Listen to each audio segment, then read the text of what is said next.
Oversight and Government Reform went on the record. Congressman, thank you very much for joining us. Well, thank you, Greta. All right, it's no secret you don't like the lawsuit that the federal government has filed against the state of Arizona and Governor Brewer in official capacity.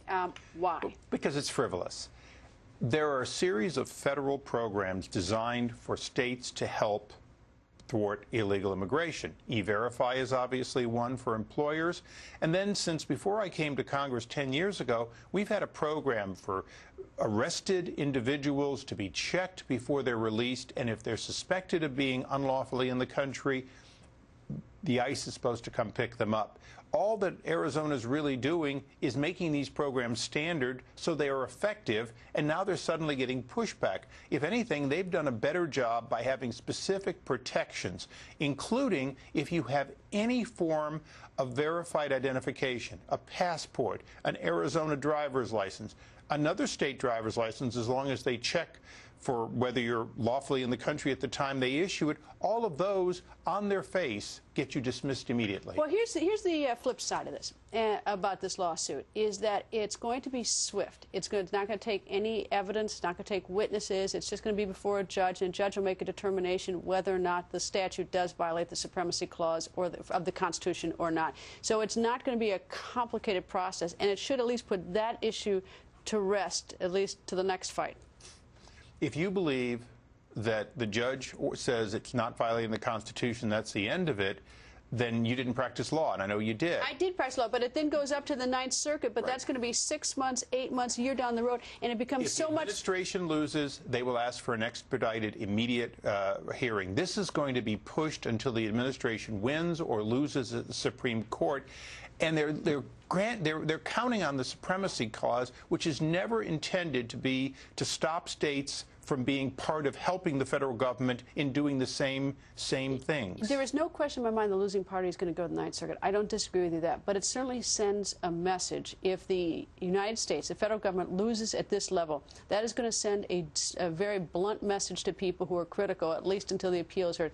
Likewise, the fact that the United States didn't allow or didn't argue that the statute is unconstitutional because it racially profiles, that speaks volumes, although some people refuse to acknowledge that fact. But that speaks volumes. I mean, at least the lawsuit sorts it out, and it should be fast. Well, I certainly believe that this will be sorted out quickly. On the other hand, when was the last time that the federal government came against the state proactively for its willingness to assist? Could you imagine if Arizona today said, you know what, we don't want to hear from the FBI on gang violence, on interstate trafficking, because you know what, we'll do our thing, you do your federal thing.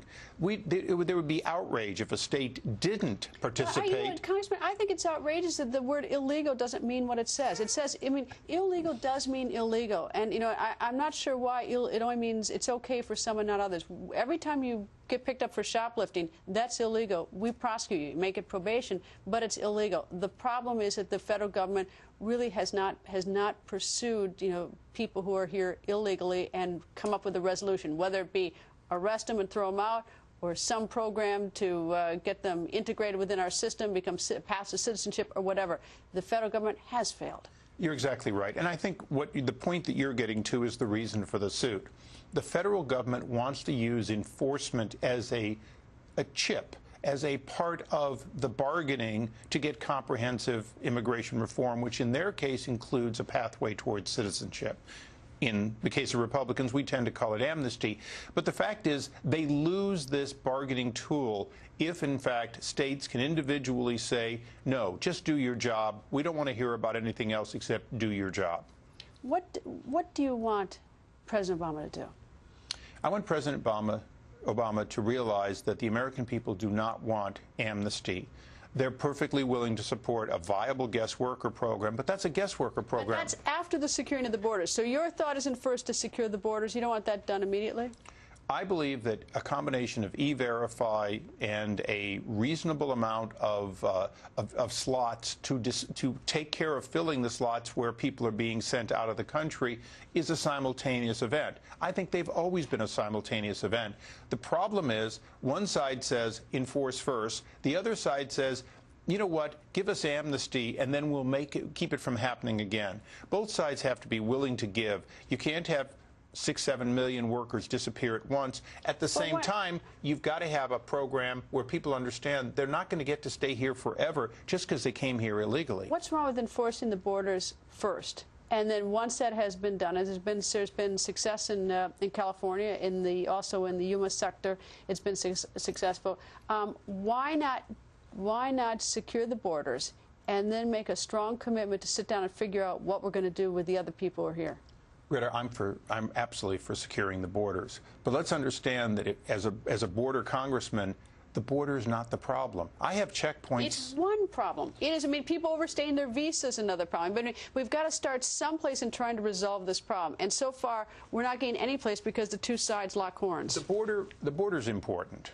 And border enforcement and prosecution of coyotes, people trafficking in human beings, are important. But at the end of the day, the deal that really matters is the one Arizona's doing. E-Verify. Don't let people have a job if they're here illegally, and you will displace people quicker than anything else. And by the way, if you go through 3 E-Verifies and you can't get a worker, come see us. Tell us that you cannot get an American. False identification. I mean, you can game E-Verify if you want. You can game it.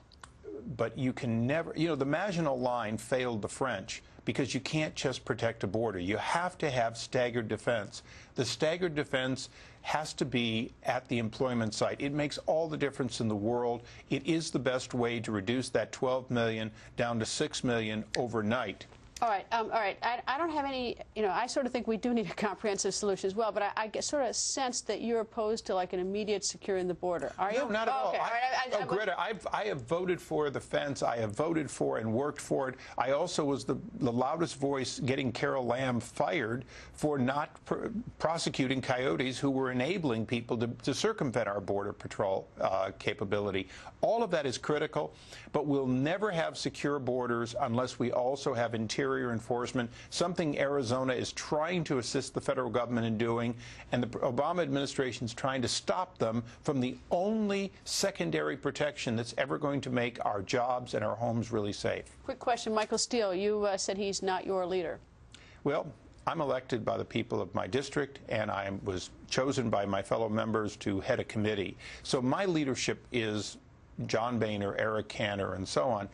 Also, so you want Michael Steele to step down from chairman of the GOP National Committee? No, he is supposed to reflect all of the national committeemen's consensus of policy and the national platform. He is, in fact, supposed to be an operative on behalf of that group, a different channel of elected Republicans. He's clearly an elected Republican, and he's supposed to reflect the consensus of those Republicans. And if he does that, great. He could be a great spokesman. But he wasn't elected the way a member of Congress, the House, the Senate, or the President was to lead policy. In fact, that's where he's gotten in trouble. Afghanistan is not his decision to make. It's our decision to make. What he should do is ask his committeemen of the 50 states what their position is and then express that position. And if their position's the same as his, fine. But by that time, it'll be in writing. It'll be accurate. This is a good person who's got